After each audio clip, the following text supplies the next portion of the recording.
Hey, so hello and welcome back everyone to this another beautiful, wonderful video. In today's video, we are going to start with the constitution of legislatures in the state. ये आज constitution of India का last class रहेगा. इसके साथ ये पूरा chapter जो है वो कंप्लीट हो जाएगा और हम लोग नए चैप्टर में चले जाएंगे. Got it? चलो स्टार्ट करते हैं with the constitution of India final class. Number 1, constitution of legislatures in state. अब लेजिस्लेचर्स इन द स्टेट, जैसे कि स्टेट लेजिस्लेचर्स आप लोग बचपन से पढ़ते हुए आ रहे हो. स्टेट में क्या होता है? State legislature. जिसपे कौन बैठते हैं बताओ? जिसपे बैठते हैं MLAs, minister of the legislature, legislative assembly. ठीक है, minister of the legislative assembly, MLAs बैठेंगे. सर एमपी कहाँ पे बैठते हैं? Minister of the parliament. ठीक है, पार्लियामेंट में बैठेंगे MP, MLA MP, MLA MP, MLA MP. समझ में आ रहा है? State legislature. अच्छा सुनो, लेजिस्लेचर्स कितने प्रकार के होंगे? हाँ जी, 2 प्रकार के. एक होता है लेजिस्लेटिव असेंबली, दूसरा होता है लेजिस्लेटिव काउंसिल. कौन सा बड़ा है सर? लेजिस्लेटिव काउंसिल बड़ा है. ठीक है, big bro. Legislative assembly small bro. ठीक है, लेजिस्लेटिव असेंबली में जो मेंबर्स बैठेंगे ना, वो इलेक्ट होके आते हैं direct from the public. Public vote करके इनको बिठाएंगे लेजिस्लेटिव असेंबली में. क्या ये समझ में आ रहा है? और ये मेंबर्स वोटिंग डाल के लेजिस्लेटिव काउंसिल्स के मेंबर्स को बिठाएंगे. क्या ये समझ में आ रहा है? क्या ये क्लियर है? कोई दिक्कत वाली बात तो नहीं है? पूरा क्लियर हो चुका है? कोई टेंशन नहीं है सर? बहुत ज्यादा बवाल. लेजिस्लेटिव काउंसिल में जो मेंबर्स बैठेंगे ना, उनको कहा जाता है एमएलसीस. ठीक है, ये याद रखना. याद रख पाओगे? कोई टेंशन वाली बात नहीं है? हाँ सर, कोई टेंशन तो है नहीं. बहुत ही ज्यादा बवाल. ठीक है, अच्छा ये हो चुका है. अब यहाँ पे थोड़ा मार्किंग वगैरह करवा दूंगा मैं. ठीक है, देख लो फटाफट. Constitutional legislatures. Every state in India has a legislature consisting of the governor and either one or two houses. Types of legislatures 2 प्रकार के होते हैं, यूनिकैमरल एंड बाइकैमरल. यूनिकैमरल मतलब स्टेट जहां पे एक ही हाउस है, जो कि है लेजिस्लेटिव असेंबली. एक ही हाउस है. और कुछ स्टेट्स ऐसे हैं जहां पे 2 है. एक है लेजिस्लेटिव काउंसिल, दूसरा है लेजिस्लेटिव असेंबली, जो है बाइकैमरल. ठीक है, बाइकैमरल लेजिस्लेचर्स. अब कौन से वो स्टेट से सर? आंध्र प्रदेश, बिहार, मध्य प्रदेश, महाराष्ट्र, तेलंगाना, उत्तर प्रदेश, वहां पर बाइकैमरल है. बाइकैमरल मतलब वहां पे 2 लेजिस्लेटिव बॉडीज है, 2 हाउसेस है. एक है लेजिस्लेटिव काउंसिल, दूसरा है लेजिस्लेटिव असेंबली, जो मैंने तुमको यहां पे समझाया. ठीक है, फिर आता है लेजिस्लेटिव असेंबली. इसके बारे में देखेंगे. कॉम्पोजिशन है 60. It has between 60 and 500 members elected directly from the territorial constituencies. ठीक है, अलग अलग कॉन्स्टिट्यूंसी से डायरेक्ट इलेक्ट होके जाते हैं. टर्म 5 साल का होता है. ठीक है, असेंबली 5 years. ठीक है, उसके बाद लेजिस्लेटिव काउंसिल. कॉम्पोजिशन है, size is up to 1/3 of the total members of the legislative assembly but can not be less than 40. Legislative assembly में जितना है उसका 1/3, 1/3. ठीक है, समझ में आ रहा है? 1/3. लेजिस्लेटिव काउंसिल में 40 से कम मेंबर्स नहीं बैठ सकते. टेन्योर क्या रहेगा? The legislative council is a permanent body, is not subject to resolution. 1/3 of its members retire every 2 years. Legislative body जो है, लेजिस्लेटिव काउंसिल जो है, हमेशा रहेगा, परमानेंट है वो. यहाँ इसके जो मेंबर्स है वो रिटायर होते रहते हैं, एवरी 2 साल में रिटायर होते हैं. क्या ये समझ में आ रहा है? हाँ जी बताओ. लेजिस्लेटिव असेंबलीज डिसॉल्व हो जाता है. लेजिस्लेटिव असेंबली डिसॉल्व होता है, काउंसिल डिसॉल्व नहीं होता, क्योंकि ये परमानेंट बॉडी है. ठीक है, और असेंबली जो है वो टेम्पररी 5 साल बाद डिसॉल्व होता रहता है. Legislative assembly 5 year. The term of legislative assembly is 5 year from its first meeting date unless dissolved earlier. अगर इससे पहले भी आप लोग डिसॉल्व कर दो तो कर देंगे डिसॉल्व. ठीक है, डिसॉल्व मतलब बंद कर देना, उसके फिर से बनाना लेजिस्लेटिव असेंबली. ठीक है, और लेजिस्लेटिव असेंबली में जो बैठेंगे वो पार्ट एंड पार्सल रहेगा. इस लेजिस्लेटिव काउंसिल में मेंबर्स कौन बैठेंगे उस डिसीजन पे. ठीक है, वो लोग डिसाइड करेंगे. समझ में आ रहा है? फिर देखो गवर्नर. गवर्नर जो है, ये गवर्नर का पावर बहुत बवाल होता है. बहुत अच्छा खासा पावर होता है गवर्नर का. एग्जीक्यूटिव पावर है, अपॉइंटमेंट है, लेजिस्लेटिव एंड जुडिशियल पावर्स है. देखो, executive governor power. The governor is the head of the state executive power. जैसे इंडिया में सबसे हेड कौन है? प्रेसिडेंट. वैसे स्टेट में होता है governor. all executive actions are taken in their name. This is similarly to the president's role in the union level. ठीक है. Appointment. The governor is appointed by the president, not elected. इसको appoint किया जाता है and hold office at the president pleasures. The same person can be appointed as governor for 2 or more states. एक से ज्यादा state का भी governor appoint हो सकता है, कोई एक इंसान. ठीक है. Legislative and judicial power. The governor has executive, legislative and judicial power like the president, but lacks diplomatic and military power. लेकिन military power तो रहेगा नहीं, diplomatic power नहीं रहेगा. ठीक है. एक्सटर्नल मतलब एक्सटर्नल कंट्रीज के साथ एक्सटर्नल अफेयर्स में, अलग अलग कंट्रीज फॉरेन अफेयर्स में वो डील नहीं कर सकता, जो कि प्रेसिडेंट कर सकता है. ठीक है. Diplomatic and military power. क्या ये समझ में आ रहा है? ओके. मिलिट्री पावर नहीं है गवर्नर के पास. ऑर्डिनेंस मेकिंग पावर है. जैसे प्रेसिडेंट के पास ऑर्डिनेंस मेकिंग पावर होता है, वैसे जैसे मैंने तुमको बताया था कि हमारा जो प्रेसिडेंट है, ठीक है, देखो ऊपर में प्रेसिडेंट हम लोगों ने करवाया. अच्छा, यहीं पे एक्सप्लेन कर देता हूँ मैं, टेंशन वाली बात नहीं है. ऑर्डिनेंस, जैसे प्रेसिडेंट जो है ना, वो क्या करता है, पार्लियामेंट जो है, पार्लियामेंट अगर इन सेशन नहीं है, पार्लियामेंट के both houses, Lok Sabha Rajya Sabha, not in session, not in session, not in session, emergency में कुछ नियम कानून बनाना है तो प्रेसिडेंट बना देगा नियम कानून इमरजेंसी में. इन केस ऑफ इमरजेंसी, ये इंदिरा गांधी वाला इमरजेंसी नहीं, इमरजेंसी इन सेंस की तुम्हारे जो 2 हाउसेज है पार्लियामेंट के, वो इन सेशन नहीं है, वो बैठे नहीं है, वो क्लोज्ड है अब. ठीक है. तो तब प्रेसिडेंट बनाएगा. ठीक है, समझ में आ रहा है.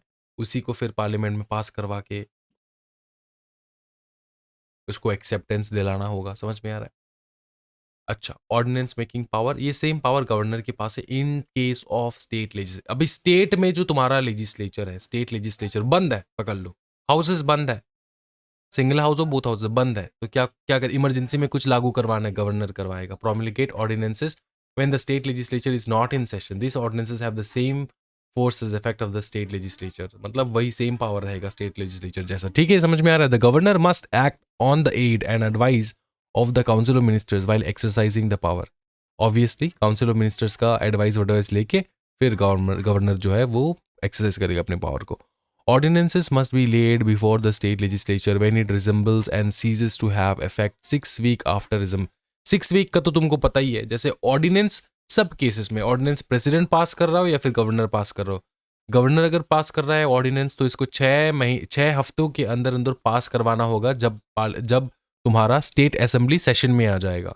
ठीक है, स्टेट असेंबली फिर से बैठ गया तो 6 हफ्तों के अंदर अंदर गवर्नर जो नया नियम बनाया था इमरजेंसी में, उसको वैलिड करवाना होगा, उसको राजी देना होगा तुम्हारी स्टेट असेंबली में. जैसे पार्लियामेंट में होता है, प्रेसिडेंट अगर कोई नया नियम लेकर आए और पार्लियामेंट सेशन में नहीं था, जैसे पार्लियामेंट सेशन में आ जाता है ना, 6 हफ्तों के अंदर अंदर उस नियम को जो इमरजेंसी में लाया गया उसको पास करवाना होता है इन द पार्लियामेंट. समझ में आ रहा है? तब जाके उसका वैलिडिटी रहता है. अगर 6 हफ्ता पास हो गया ना, तो वो जो नया नियम बनाया था प्रेसिडेंट हो या गवर्नर, वो सीज कर जाता है, वो बंद हो जाता है. Limitation on ordinances. The governor cannot promulgate ordinances without the president's instruction in the following cases. कुछ ऐसे केसेस है, ये 3 केसेस है जहां पे गवर्नर को परमिशन लेना होगा प्रेसिडेंट से किसी भी प्रकार का ऑर्डिनेंस पास करने से पहले. पहला, if a bill with the same provisions would require the president's prior sanction, if the governor would need to reserve the bill of the president's consideration, if the bill would be invalid without the president's assent. Simple चीज है. कोई ऐसा bill तुम पास कर रहे हो जिसमें president का एसेंट चाहिए होगा, तो तुम प्रेसिडेंट के पास ऑब्वियसली जाओगे. दूसरा है, if the governor would not need to reserve the bill for the president's consideration, जहां पे प्रेसिडेंट्स का कंसिडरेशन चाहिए होगा, ठीक है, वहां पे तुमको जो है प्रेसिडेंट से परमिशन लेना होगा, वरना ये बिल जो है वो पास नहीं हो पाएगा. प्रेसिडेंट का प्रायर सैंक्शन, तुमको पास करने से पहले प्रेसिडेंट से परमिशन लेना होगा, वो वाला प्रेसिडेंट का प्रायर सैंक्शन चाहिए होगा. प्रेसिडेंट ने हामी भर दी कि हाँ ठीक है कर दो पास, तो तुम गवर्नर कर सकते हो. कुछ ऐसे टिपिकल तुम्हारा जो है केसेस होंगे जहां पे गवर्नर को प्रेसिडेंट का परमिशन चाहिए होगा. ठीक है. अच्छा, the judiciary in India simple चीज है, हाई कोर्ट है और दूसरा सुप्रीम कोर्ट है और दूसरा होता है हाई कोर्ट. ठीक है. Supreme court highest level of court है. ठीक है. Highest court the supreme court is the apex court of India. Supreme court का दूसरा नाम होता है apex court of the India. हम लोग एपेक्स कोर्ट कहते हैं. एपेक्स मतलब सुप्रीम, इसके ऊपर कुछ नहीं है. ठीक है. स्टैब्लिश किया गया था जनवरी 28 1950 को under article 1241 of the constitution. ठीक है, जुरिस्डिक्शन इसका पूरा ऑल इंडिया सारे केसेस, सब प्रकार के केसेस के ऊपर होता है उसका jurisdiction. Original jurisdiction, appellate jurisdiction, advisory jurisdiction, inheritance of power, सब आ जाता है तुम्हारे सुप्रीम कोर्ट के अंदर। ये रीड वाला चीज है, इसको एक बार रीड करना है अच्छे से। ठीक है, यहाँ पे समझाने लायक कुछ नहीं है। सुप्रीम कोर्ट क्या है? सुप्रीम कोर्ट में सब कुछ होता है। Functions of the supreme court, final court of appeal, मतलब ये एक लास्ट दरवाजा होता है जो तुम खटखटा सकते हो जब तुम प्रॉब्लम में हो। तुमने हाई लोअर कोर्ट का दरवाजा खटखटाया, लोअर कोर्ट ने जजमेंट सुनाया, तुमको पसंद नहीं आया, तुम हाई कोर्ट चले गए। हाई कोर्ट का तुमने दरवाजा खटखटाया, तुमको पसंद नहीं आया उसका जजमेंट, तुम सुप्रीम कोर्ट चले गए। तो वो सुप्रीम कोर्ट लास्ट डोर होता है जहाँ पे तुमको खटकाना है। Final court of appeal last जगह है जहाँ पे तुम अपील कर सकते हो। It's a court of last resort for the justice in India. Enforcement of fundamental rights, fundamental rights के लिए मैंने तुमको पहले ही बताया, अगर तुम्हारा फंडामेंटल राइट्स कोई छीन रहा है तो तुम डायरेक्ट सुप्रीम कोर्ट जा सकते हो, वरना बाकी सब मैटर में तुमको पहले तो हाई कोर्ट से गुजर के सुप्रीम कोर्ट जाना है। लेकिन अगर तुम्हारा फंडामेंटल मैटर है, कोई केस है जो फंडामेंटल राइट्स छीन रहा है, तो उस मैटर में तुम सीधा सुप्रीम कोर्ट जा सकते हो। Sources of law, its judgments are binding on all courts and tribunals in India. इसका मतलब ये होता है सुप्रीम कोर्ट ने एक बार जजमेंट सुना दिया, वो सारे लोअर कोर्ट्स, हाई कोर्ट, सबको फॉलो करना है। ठीक है, सारे ट्रिब्यूनल्स को फॉलो करना है। हाई कोर्ट सेम चीज है। Some high court exist before the constitution, पहले हाई कोर्ट्स कॉन्स्टिट्यूशन से पहले भी थे, उसके बाद भी नए हाई कोर्ट्स बनाए गए आफ्टर 1950। ठीक है, हिस्टोरिकल बैकग्राउंड है ये। जुरिस्डिक्शन अपने ही एरिया का वो पावर जो है वो इनहोल्ड करता है। अपीलेट जुरिस्डिक्शन है उसके पास, मतलब अपील हो सकता है, मतलब अपीलेट जुरिस्डिक्शन मतलब ये होता है कि तुम लोअर कोर्ट से, सिविल कोर्ट से तुम जा सकते हो। क्या, कहाँ पे बताओ ना? हायर कोर्ट में, जिसको कहते हैं हाई कोर्ट। तुम लोअर कोर्ट से, तुम डिस्ट्रिक्ट कोर्ट से हायर कोर्ट हाई कोर्ट जा सकते हो अपील करके, तो अपीलेट जुरिस्डिक्शन है।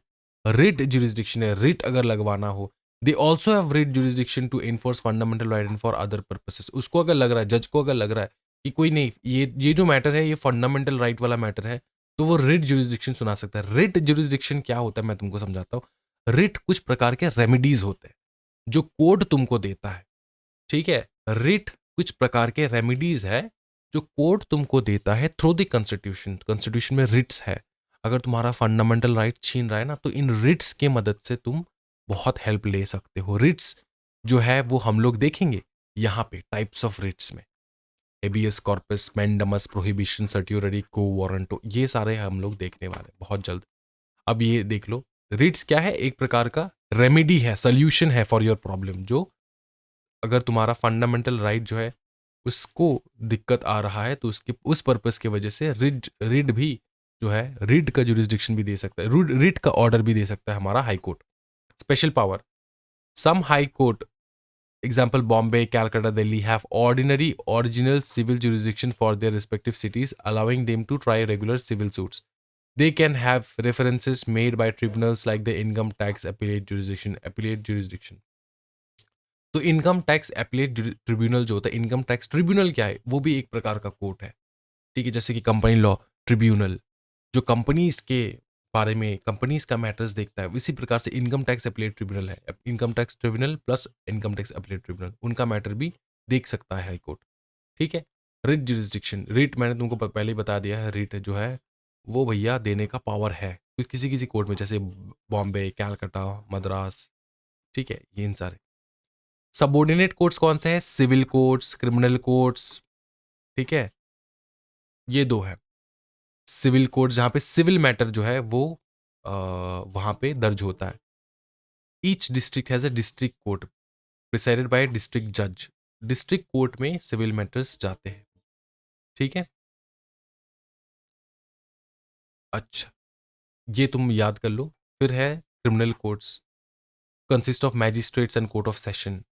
ठीक है, जुडिशियल मैजिस्ट्रेट, मैजिस्ट्रेट अलग अलग प्रकार के होते हैं, दो classes, first class, second class. ठीक है, they are under the control of the court of session which has original jurisdiction and can try all offences. Criminal court में जो दो प्रकार के जज बैठेंगे ना, जो कि judicial magistrate and executive magistrate. ठीक है, मैजिस्ट्रेट बैठते हैं। ठीक है, judicial magistrate and executive magistrate, इनका भी डिविजन्स है, मैं तुमको बताता हूँ। पहला तो हो गया यहाँ पे फर्स्ट क्लास सेकंड क्लास, ये तुमको पता ही है। और क्लास के हिसाब से क्या होता है, क्लास इसलिए है यहाँ पे कि हायरकी बताता है, फर्स्ट क्लास क्या है सेकंड क्लास क्या है। जजेस में भी फर्स्ट क्लास सेकंड क्लास होते हैं, मैजिस्ट्रेट्स में भी। वो क्या होता है वहाँ पे, उनके पास पावर कम रहता है। अगर फर्स्ट क्लास है उसके पास पावर ज़्यादा रहेगा, अगर सेकंड क्लास है उसके पास पावर कम रहेगा। किस प्रकार का पावर कम रहता है, फाइन देने के लिए। पकड़ लो सेकंड क्लास में पावर सिर्फ है 10,000 का फाइन लगाने के लिए, 1 लाख का फाइन नहीं लगा सकता। उसी हाथ same on the other hand final first class जो है उसके पास पकड़ लो 1 लाख तक का फाइन लगाने का पावर होता है। तो उस प्रकार से पावर डिवाइडेड है, फर्स्ट क्लास सेकंड क्लास। ठीक है।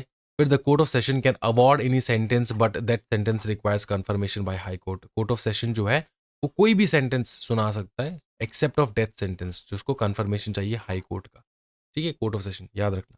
Executive magistrates, metropolitan magistrate, metropolitan cities में जो मैजिस्ट्रेट्स बैठेंगे उसको कहा जाता है metropolitan magistrates in big cities, Bombay, Calcutta, Delhi, Ahmedabad, Hyderabad.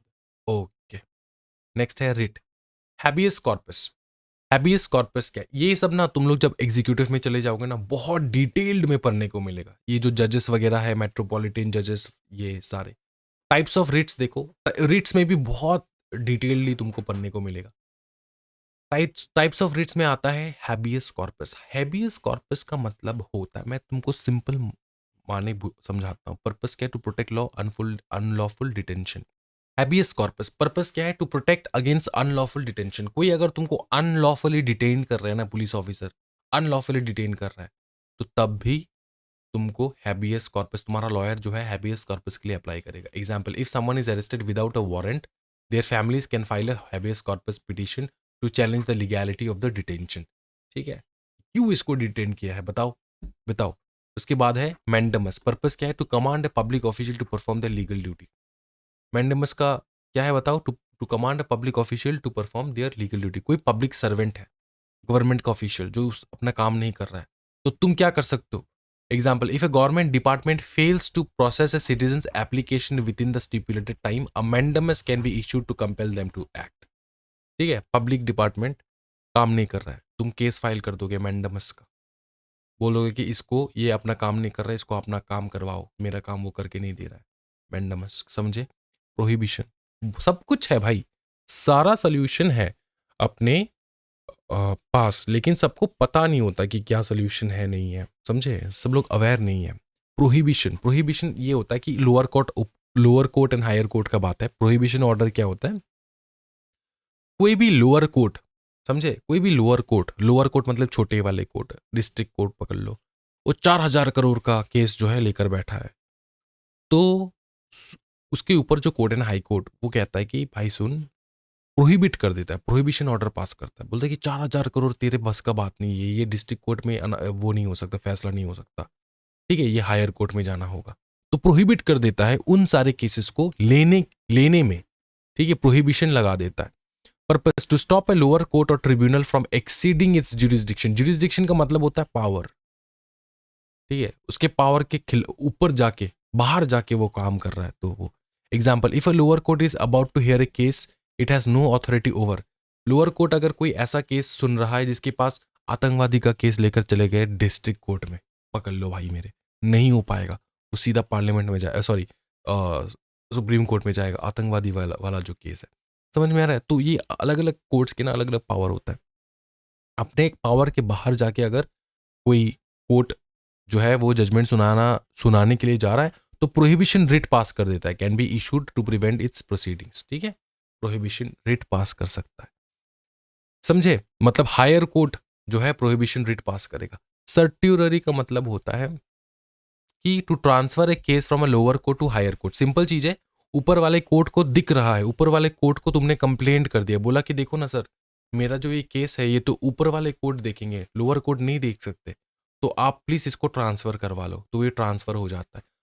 If a lower court decision is believe to be incorrect और अनजस्ट, है ना, लोअर कोर्ट ने ऐसा डिसीजन सुनाया जो इनकरेक्ट है, अनजस्ट है, तो वहां पे सर्ट्यूररी ऑर्डर पास किया जाता है उस डिसीजन को क्वॉश करने के लिए, उस डिसीजन को बंद करने के लिए।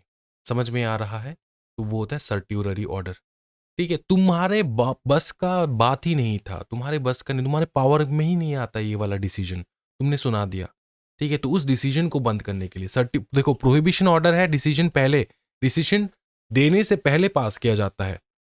हायर कोर्ट लोअर कोर्ट को बोलेगा, तू प्रोहिबिट करेगा कि तू मत करिए, तू मत ले ये केस, डिसीजन सुनाने से पहले पकड़ लो, डिसीजन सुना दिया तो सर्ट्यूटरी ऑर्डर, सर्ट्यूटरी ऑर्डर में जो भी तुमने डिसीजन सुनाया उसको हम लोग बंद कर देंगे, वॉश कर देंगे। लास्ट में आता है क्वो वारंटो। क्वो वारंटो सिंपल चीज ये होता है कि देखो पहले ये बहुत ज्यादा होता था, अब तो बहुत कम है। रेलवेज में ऐसा होता था कि नौकरी लगता था किसी एक का, वो भेजता था किसी दूसरे इंसान को नौकरी पे, ठीक है, और वो घर में बैठ के ऐश करता था, समझ में आ रहा है। तो वो क्या होता है, को वारंट ऑर्डर, मतलब कोई भी पब्लिक ऑफिस में, पब्लिक ऑफिस मतलब गवर्नमेंट ऑफिशियल, अगर तुम किसी भी पोजीशन में बैठे हो तो तुम किस हक में बैठे हो वो पता करने के लिए तुम को वारंट ऑर्डर पास कर सकते हो। पकड़ लो तुम इलेक्ट्रिसिटी डिपार्टमेंट में गए, ठीक है, तुमको दिखा एक बंदा और तुमको पता है ये बंदा क्लास 4 फेल है, 4th स्टैंडर्ड फेल कर रखा है, और वो इलेक्ट्रिसिटी डिपार्टमेंट में बैठ के वो काम कर रहा है, तुमको पता है कि यहाँ पे कुछ झोल है, तो तुम क्या कर सकते हो, कोर्ट में जाओगे, बोलो वो वारंट ऑर्डर, वो किस हक से उस डिपार्टमेंट में बैठा है, उस पोजीशन में बैठा है, वो जानने के लिए। समझ में आ रहा है, ठीक है। Purpose, to challenge the legality of a purpose of a person holding a public office. Example, if someone is suspected of holding a public office without legal authority, legal authority है नहीं, 4th स्टैंडर्ड फेल है, a quo warranto can be issued to question the right of the position, किस हक में तुम बैठे हो, ठीक है, quo warranto। अच्छा, नेक्स्ट है habeas corpus writ। habeas corpus मतलब to have the body, to have the body, habeas corpus मतलब टू हैव द बॉडी, ये habeas corpus, ठीक है। ये एक्सप्लेनेशन यहां पर है, एक्सप्लेनेशन है यहाँ पे, तुमको इसको रीड करना है। क्या करना है, रीड। मैंने शॉर्टकट में यहाँ पे तुमको सब कुछ समझा दिया है, इसको रीड करना है, थोड़ा बहुत तुम्हारा इंटरप्रिटेशन स्किल जो है वो इंप्रूव हो, इसको रीड करना है। मैंने बहुत ब्यूटीफुली लिख रखा है, इसको थोड़ा बहुत आपको रीड करना है। What is writ of prohibition? It is a legal order issued by a higher court like supreme court, high court to lower court और tribunal. Purpose, to stop the lower court from acting beyond its legal power और jurisdiction.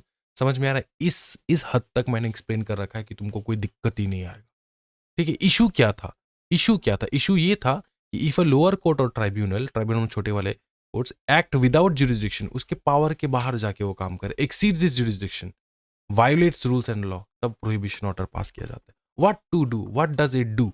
It prevents the lower court from continuing with a case और taking actions that are not legally allowed. Lower court का allowed ही नहीं है, उसके पास power ही नहीं है।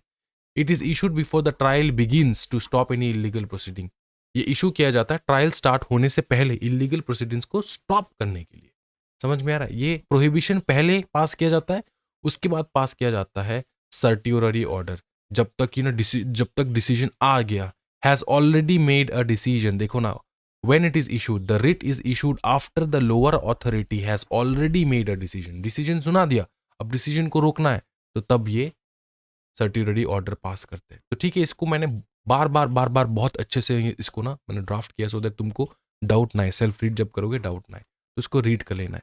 यहाँ पे खत्म हो जाएगा तुम्हारा पूरा कॉन्स्टिट्यूशन ऑफ इंडिया। यहाँ तक अगर किसी भी प्रकार का डाउट है तो आपको नंबर दिख रहा होगा यहाँ पे, ये वाले जो नंबर्स दिख रहे हैं ना, ये इस पे मैसेज करना है। किसी भी प्रकार का डाउट, छोटा से छोटा डाउट, बड़ा से बड़ा डाउट, मैसेज करना है, हम लोग रिप्लाई करेंगे, बिंदास आप लोग एग्जामिनेशन दे पाओगे, ठीक है। ये हो गया तुम्हारा constitution of India. Next class हम लोग जल्दी मिलेंगे, बहुत बवाल वाला चैप्टर करेंगे। आज के वीडियो में इतना ही भाई मेरे, thank you so much everyone, happy and guess, bye bye, take care.